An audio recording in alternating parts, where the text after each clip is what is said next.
Sore-sore ngelempet klambi, isuke kelas 6 perpisahan. Halo guys, assalamualaikum, jumpa lagi di video aku ya. Iki aku ngono tag video di ini sekitaran jam teluan yo guys. Iki ngono klambiku sing tak umbah di ini sore, tadine sore pendak sore lagi garing. Nah iki langsung aku lempet-lempet soale timbangane gak kecandak ngono lho. Kadang aku lek lempet-lempet iki engko sampai akhirnya lali. Iki sing tak lempiti yo sing jenenge klambi seragame anakku yo klambiku, klambine bojoku.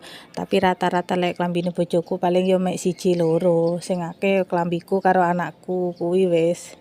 Asline kumbane yo mek saiti, tek kurang setel, tek anak kurang setel, tek bojoku sak setel. Wis iku tok wis. Iki sing gare akeh yo selimut kuwi, dadine ketoke ngembang. Iki rata-rata klambiku ya wis ngono kuwi wis daster kenek meneh. Selain daster ngono kadang ya ketok sumuk ngono mari atus. Padahal ya wis mari atus ngono lho. Aku kadang lek kadung mood kae bendina ya mbah-mbah, lek kadung gak mood ya wis sampai 2 dino kae. Dadine sak bak full.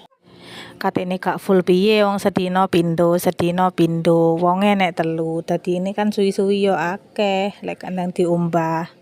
Iki aku lempet-lempet nang ruang tamu rek, soale ben padang ngono lho cahayane. Lek aku lempet-lempet nang kamar iki rada peteng ngono lho. Dadi kamera iki gak iso dikondisikan.